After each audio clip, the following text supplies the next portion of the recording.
Welcome to Cure Connections. I'm your host, Dr. Philippa Cheetham. Today we are live broadcasting around the world on curetoday.com from the Rouge Center for the Cure of Gastrointestinal Cancers. Regardless of the outcome, receiving a colon cancer diagnosis, any cancer diagnosis, is life-threatening for any patient and life-altering for any patient. Successfully navigating the journey through the diagnosis, decision-making, and treatment along the way is far easier with a strong support network. Today, we will focus on one lady's experience with her cancer diagnosis, surgery, and her most invaluable family support network that helped her through her colon cancer journey. With us on the panel today is Dr. John Marshall. He's the director of the Rouge Center for the Cure of Gastrointestinal Cancers here at the Georgetown Lombardi Comprehensive Cancer Center. We also have Dr. Mohammed Bayesi from the Division of General Surgery, MedStar, Georgetown University Hospital, and patient advocate Jody Olsen, who is also here to share her story today.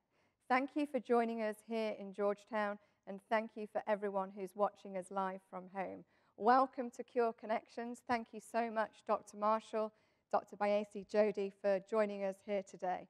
Jody, you yourself, a patient advocate, are also somebody that's had a cancer diagnosis yourself. Right. Tell us your story. Well, I have my annual physical every year, and as part of that, my doctor gave me the prescription to go have my colonoscopy, and it had been 6 years, and so it was time to do a colonoscopy. And so this was just a screening colonoscopy? Just a screening colonoscopy, and so I, skipped in to have my colonoscopy, and I always knew that everything would be just fine. And so following, the doctor came in and he said, guess what? You have either stage 2 or stage 3 colon cancer. And only 6 years since your previous colonoscopy, so still in that window where we... Still in the window. And the consider it appropriate. Yeah, and the 6 years previous was absolutely clean to the point they said, you're never going to have trouble getting colon cancer. And 6 years ago, did they advise you when you should come back for another colonoscopy? Probably about 10 years. So you were 4 years early? I was 4 years early, and it was only because my general practitioner doctor, my internist, said, well, why didn't you go do it? And so I was stunned, just stunned. And I said, no, you've got the wrong person. He said, no, let me show you. And he actually, because he had taken the photos, showed me. He said, this is right where it is. And you had no bleeding, no pain, no bowel symptoms whatsoever? Nothing, nothing. So I was surprised. I was surprised to the point that he called me that afternoon, and I am eternally grateful that he called. And he said, would you please tell me what I told you this morning? Because he said, I don't think you heard me. So I said, well, you told me that I have either stage 2 or stage 3 colon cancer. And so that began the journey. Unfortunately, there was a new doctor who had just come down from Baltimore who had been practicing for about a month.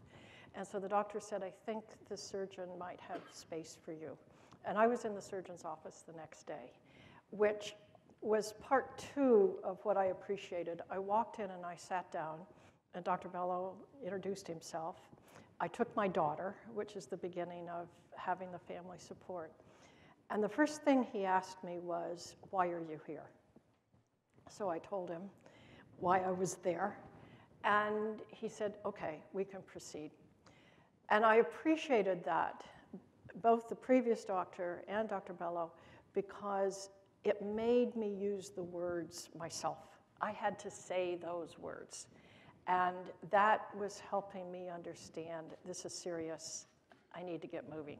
Now, I must ask you, you had the colonoscopy, and he obviously saw what he saw and was pretty confident of the diagnosis. I'm sure he scoped thousands of patients before, but that was based on the appearance of the tumor through the scope. Right. Did he biopsy you at that point? Did he have a tissue diagnosis to confirm that this was indeed a colon cancer, or was he telling you, this is what I see, and I'm pretty certain that this is what's going on? I don't remember. I do know that it was biopsied before treatment. Before treatment. And so they did all those particular tests before treatment. So by then they knew what it was. And what happened next? I said to Dr. Bello, I've got all this little stuff going on inside here. And Dr. Bello said, you know, it doesn't really work that way. And I said, well, I don't care if it doesn't work that way. I want to get rid of this stuff, whatever it is, as quickly as possible. He was wonderful. I was in surgery a week later, which meant I was doing a lot of tests. And then with surgery, again, I just am so grateful for the diverse medical team that supports a patient through this, because you are scared. And so my daughter drove me down at 4:30 in the morning, and there we were at 5 coming into the hospital. And so Dr. Bello talked to me about what was going to happen, and then the anesthesiologist took a fair amount of time with me about all the way that they can now control the pain, and they can control it in stages. And so by the time I was ready to go in for surgery, I felt so calm. And we know that many patients who have a bowel tumor, certainly years ago, there was a concern for patients that they may end up needing to have a bag, a colostomy, right, depending on the site of the tumor. Was that discussed with you? Was that a possibility? Yes, my stepmother had colon cancer, again, so she was not related to me, which is why I thought I was immune. But she has had a colonoscopy. I mean, she's had a colostomy for 31 years.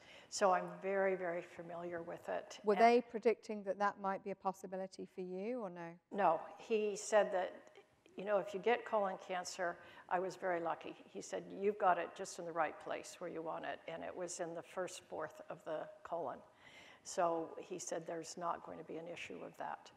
So the surgery, they took out a fourth of the colon, and they were able to do it laparoscopically. I get these terms mixed up. So you had the keyhole surgery. I had the keyhole surgery, the tumor. yes. Did they tell you at that time that surgery would put an end to it, that would cure you, and that would be the end of treatment? No, they did not. They said that even through the surgery, that they did not know whether it was stage 2 or stage 3. They were going to have to wait for all the lab work, which would be about 5 more days, and that it looked good in terms of maybe not needing more treatment, but they were very good about not promising anything.